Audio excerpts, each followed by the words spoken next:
Hey guys, in today's video, we're checking out yet another cheap wireless in-ear monitor system. This one is the WPM 300 by a company called Takstar. This is a little bit different than some of the other cheap ones that I've reviewed. This one actually does require power. It's not as portable, although it is still very, very tiny, but it does not have a built-in battery like some of the other cheaper ones do. But it does come with everything that you need: transmitter, receiver, some cables, and earbuds as well. So we're going to check out this system, go over some pros and cons. I'm going to give you my experience with it because I have brought these to my last 3 gigs, and the results are interesting for sure, so stick around for that. Purchase links will be down in the description down below if you are interested. However, for my subscribers, I have 2 of them to give away to my subscribers. So Takstar was really nice, and they sent 2 extra ones for me to give out to my subscribers. So I'll show you how you can possibly win these at the end of this video. FYI, if you know nothing about in-ear monitors, if you're brand new to in-ear monitors, you should watch my beginner's guide to in-ear monitors first so you understand what they are and how they work, and then come back and watch this video.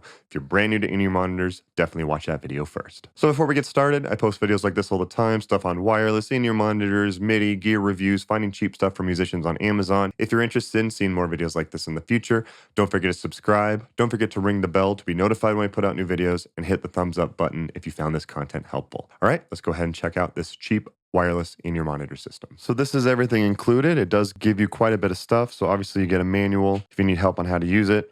This is the transmitter. You can see how small it is. It actually fits in my hand, so it's actually very tiny.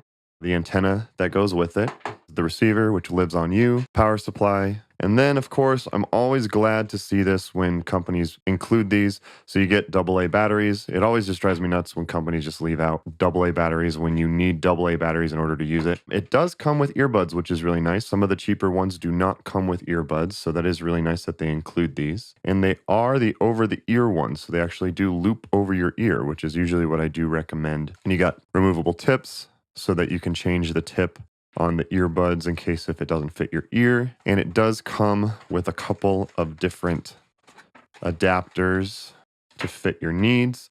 This is interesting that the back of it, the audio input, you can either do 3.5 millimeter or RCA. This is kind of an odd one. I haven't really seen that. You get a 3.5 to 3.5 millimeter. You get an adapter to convert that to 1/4 inch if you want to, which is always nice to have. I'm actually just going to leave that on there. And then you have this RCA to female 3.5 millimeter. So you could plug it in like this and get your signal that way. So that is also an option. All right, so this is the transmitter. So pretty easy to set up. So first of all, you take the antenna, screw it in here in the back, and flips up like that. Plug in the power, and then flip the switch right here, and it's on. And you get to see what channel you are on here on the top. And the way that you change it is you push this set button right here. So you get to cycle through 10 different channels. You plug in wherever you're getting the signal from. So you might have to, likely will have to have some adapters for this, but you know, if you're using RCA, you plug in RCA in the back there, or if you're using 3.5 millimeter, you could plug in the back here. I'm actually getting this from XLR, so I'm going to have to use an adapter, and I do recommend this one, and this is the one that I do use for it. So if you are going to use this with XLR, you're going to have to get that adapter. And then here on the front, you do have a headphone out if you do want to directly hear it. This volume only controls the volume of that headphone out. This is the transmitter. This is what lives on you. The battery compartment's here on the side. So batteries go in there, hold the power button. It turns on, you get a battery indicator, and you get to see what channel you're on. Pushing set will set you to the same, we'll be able to change the channel. So this one is currently set to channel 10. So I'm going to put this to channel 10 because I want them to be on the same channel. You do get volume control. So if you need to hear less, turn it down. If you need more, turn it up. And you'll see, so when I'm on a different channel, so 1, 2, 3, 4, 5, 6, 7, or 9, they don't have anything. But when I'm on channel 10, you'll see that little RF meter come up, which means you are getting a signal. So yeah, this lives on you, on your belt, pocket, dress, whatever you're trying to attach it to, and then your headphones plug in up here on the top. A little bit tough to push those in, so just be careful. Definitely seems like a tight fit for sure. But yeah, that's basically it. All right, the important specs. So this is not in 2.4 gigahertz, which most cheap wireless systems are. This is a UHF wireless in-ear monitor system, which is great. It's between 530 and 600 megahertz. You get 10 different channels to choose from. It says it supports up to 10 transmitters working at the same time. Again, anytime you see that on any wireless system, that is in ideal and perfect conditions. So it's probably almost every time it's not going to be exactly that. That's true with cheap cheap or expensive gear. The range is around 50 meters line of sight, which is pretty amazing. It does include the in-ear monitors with it, and the battery life for the AA batteries is up to 8 hours of use, which is awesome.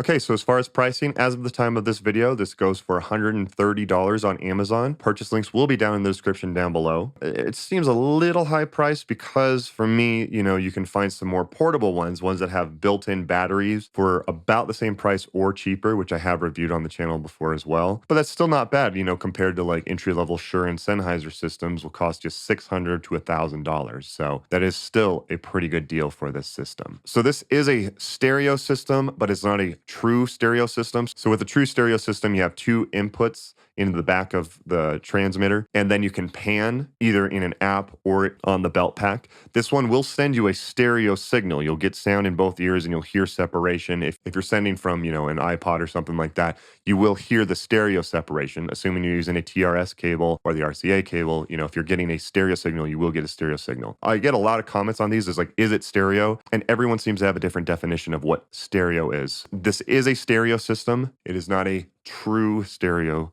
system where you can do the panning in the belt pack or on an app. Keep that in mind. Okay, so my experience with these. So I have brought these to the last 3 gigs that I've done. The results were interesting for sure. I'll just be honest. This has probably given me the most trouble out of all the cheap in-ear monitor systems that I have used. To be fair, some of the other ones, it was just me, so there was less instruments, less wireless going on, stuff like that, but this one did give me trouble. However, I was able to use it. So first gig was just a duo with me and my wife. We have a good amount of wireless going there. It's kind of funny. We had like the highest holy grail, wireless microphone and guitar system, the SHURE Accent, which is like what, Justin Timberlake uses on tour. And then had this cheap $100 wireless in-ear monitor system to use to test out. But I always test out my gear. I'm always going to test out my gear on this channel before I do a review and a recommendation of it. It did seem to have trouble with finding a clear channel. I was able to find one. It was right by our other wireless, so I did have to move it as far away as possible, and that did seem to help. So make sure you're away from other wireless. And in that one, it was just a duo. I was not very far away from the transmitter to the receiver, so it was pretty close. I think it just depends on the wireless environment.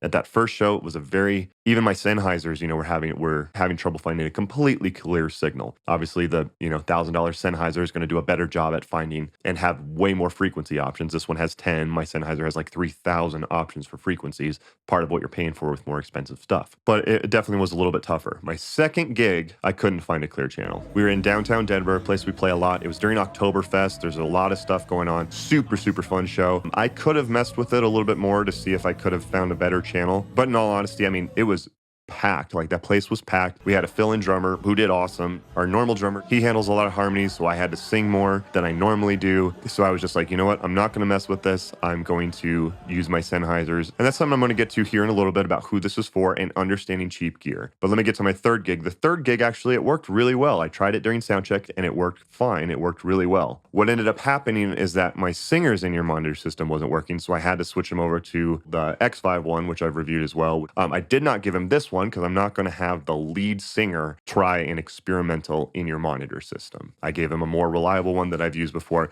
And if that one didn't work for some reason, because it isn't 2.4, our other guitarist was going to let him use his Sennheiser system. So that brings me to my point about this, is when you buy cheap gear, you have to understand what you are buying. When you have more expensive gear, you can use more of them at once. They have more frequencies to find. But when you buy cheaper stuff, I always say if you're doing a mission critical gig, you should not be using cheap gear. A system like this has the bare minimum of what you need: transmitter, receiver, earbuds, and 10 different channels to choose from. 10 is not very many compared to my Sennheisers, which have like 3,000. So you do have to understand what you're getting. You also cannot use a bunch of these all at once. I know it says you can use 10 at once. That is in perfect, ideal conditions with nothing else going on. So it is definitely going to be less. So keep that in mind. Always keep that in mind when you buy cheap stuff. I see too many times that people are like, oh man, for $100, my whole band can get these, and then they get them and they have interference with each other. You do have to spend more if you're going to have a lot of wireless. That's just how it works. But overall, that's been my experience with them. But I was able to get them to work, and I did want to test it here. I tested it at home,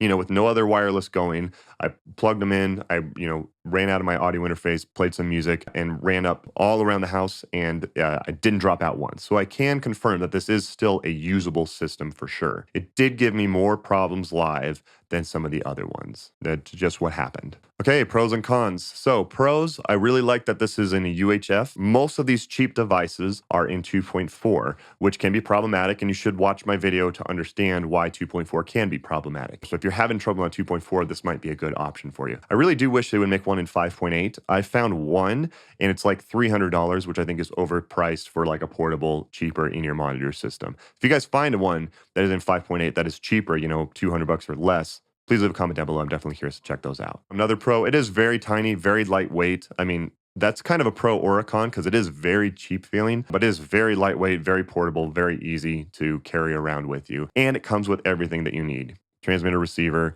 earbuds. Most of the time, these cheap ones don't include earbuds, so that is kind of nice that they did that. Very first gig I did with them, I did with the earbuds just because I wanted to see if I could use them, and they worked fine. After that, I did switch over to my custom molds. If you are interested in custom molds, you know, they're molded to fit exactly in your ear. I did do a video where my wife and I both went and got custom in-ear molds and went and recorded the process. So if you're interested in checking that out. And then the range is good in ideal conditions. You know, it depends on the environment, but again, I was able to use these and walk around the house, but the range is good in ideal conditions. I can confirm that. Okay, so as far as cons, it definitely does not play well with other wireless. I'm not a fan of that, especially as someone who uses a lot of wireless. I do find with these cheaper wireless UHF systems that they don't play well with a lot of other wireless systems. I ran into this problem. Actually, I have it right here. This was another, the PHENYX Pro wireless guitar system is in UHF in the 500 megahertz range. It does great when there's not a lot of other wireless, but then when there's other wireless going, it definitely has trouble. I ran into kind of the same problem with this system. It doesn't seem to play well with other wireless stuff. This is not something that I think I will be using because of the fact that I use a ton of other wireless. Even for acoustic sets, I'm still wireless because I just enjoy not being tethered and not having a bunch of cables dangling around. So it doesn't seem to play very well with other UHF wireless. I wish that the volume knob was just like at the top and you just like twist it, instead of having to push these buttons, you know, in order to do it. So, you know, this normally lives like on your belt or your dress or pants or whatever like that. When I need to turn up the volume, normally I just twist the knob and it goes up. So I would go to try to turn up the volume and I hit the channel button by accident. So then it changed the channel. So I had to, you know, cycle up until I found the correct channel again. That's annoying. I don't like that. I do wish that it was just a knob, but I do think that's something that you'll get used to. You'll know, you know, on which side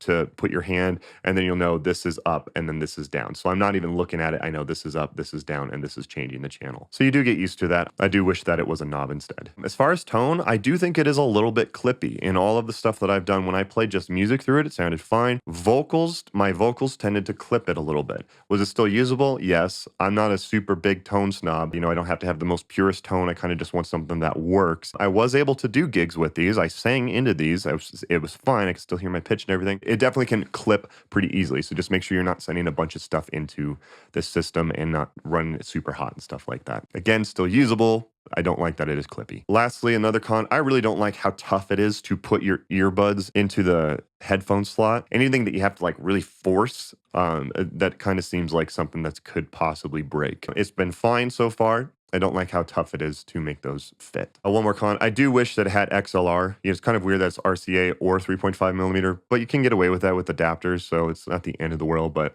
I do wish that it had like an XLR input. But again, it is a cheap system. This is a cheap system. You have to realize it's cheaper for a reason. This is because the quality of the product, like the physical quality of the product, is definitely cheaper. It's just something you have to accept when you buy cheaper stuff. Okay, so who is this for? If you don't have a lot of wireless going right now, I think it's totally usable. So especially in like a practice situation, so it definitely can be beneficial for being at home or for gigs where you are not having a ton of wireless at the same time. I think this can work for, you know, smaller acts, solo, duo, or trios, like an acoustic act. I think it's definitely usable for that. I think this is worth trying out. If you've tried some of the cheaper ones on 2.4 and you just cannot get 2.4 gigahertz wireless to work, I'm one of them. Oftentimes I only gig with like 1 2 at the max of 2.4 gigahertz wireless systems. So if you have trouble with 2.4, you can definitely try this one out. That might be something else, because if you get like one of the cheaper ones on 2.4 and then get one of these, that might be a way to do that as well. Again, watch my video on 2.4 to understand why I don't recommend you use more than 2 devices on 2.4 at the same time. But if you've already have 2 devices on 2.4, I don't recommend getting a third, especially a fourth one. So possibly getting the cheaper ones, one on 2.1 or 2 on 2.4, and then one of 2 of these. That might be a solution for you so that you're not overcrowding any network. I did do a video also explaining why I think it's valuable when you buy cheap gear, you should have them on different frequencies and different frequency spectrums. So watch that video. That's definitely a very, very valuable video if you buy anything cheap. No matter what you do, I don't personally recommend any of the cheap wireless in-ear monitor systems if it's a mission critical gig. If you have to hear a click track, I played a backing tracks. I have to hear the click track to know, when to start a song, because there's not always like drums going. Sometimes I have to start the song on guitar. I have to be able to hear that in order to start the song properly. That's why I usually gig with $1,000 Sennheisers. If you're a vocalist and you just want to hear yourself better, or it's not absolutely mission critical that you have in-ear monitors, I think it's definitely fine to use these. You just have to understand what you're buying. Okay, ultimately, what is my decision on this one? I think it's usable. But man, I've reviewed so many cheap wireless in-ear monitor systems trying to find like which ones are good, which one you can gig with, and cheap always has its limitations. This one isn't my favorite. It's still usable. It's not completely garbage. I would say it if it was completely garbage. For the price, you can get either ones that are cheaper or ones that are the same price that are portable. They don't require any power. They're a lot tinier, easier to travel with. You don't have to find power for those. They have a built-in battery. For the same price, I would go for the portable ones personally. The only reason you would want to go switch over to this is if you are having trouble with 2.4 gigahertz. And then on the other end, I'm going to be honest with my reviews. You can pay a little bit more and you can get ones which have XLR inputs. They're a lot more sturdy. They're built a lot better. That's a little bit more, but to me, those are better products for the price. Again, if you got these and you understand the limitations of them, I don't think that you're going to be disappointed with them. I just think that after reviewing a ton of other wireless systems, if someone came up to me and asked to buy one, I would recommend other ones over this one. If you have this one, I think it is still usable, but it wouldn't be my first choice. I've reviewed better, and I would recommend those before I recommend these. That's my 2 cents on it.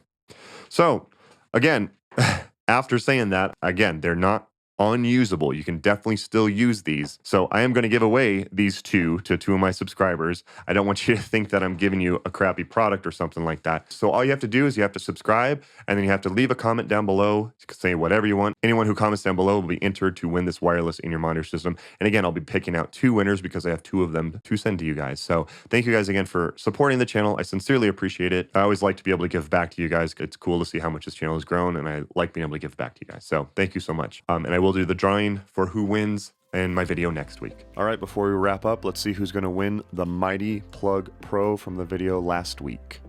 So do not include replies, do not allow duplicates. 41 comments, pick a winner. So you are the winner of the Mighty Pro Plug. So please reach out to me within 2 weeks. I did have someone who won from about 2 weeks ago who never got back to me. So I ended up giving it to the runner-up, and we're going to find out who that runner-up is now. All right, so Dave O1213, you are the runner-up if the first guy doesn't get a hold of me. So congratulations. Please reach out to me. Do not respond to any scammers. I am not going to ask you for money to send this. This is something free that I'll be sending you. Please, please, please do not respond to scammers in the comments. Thanks, guys, for entering the contest. So thank you guys again for watching. That's basically it. If you guys found this content helpful, do me a favor, hit the thumbs up button. It's annoying that I ask for it. I know it. It's really obnoxious. I don't like asking for it myself, but it really does help feed the YouTube algorithm, so I would appreciate it. Check out some of my other videos of some of the wireless that I've reviewed. So you can check out some of those videos by clicking the links on your screen now. Don't forget to like and subscribe. Don't forget to follow me on my social media pages at Scott Yule Music on Facebook, Instagram, and Twitter. Mostly Instagram. I'm kind of over the other two, but I'm on there. Thank you guys again for watching. Don't forget to like and subscribe. Don't forget to leave a comment to be entered into the contest, and I'll see you guys next time.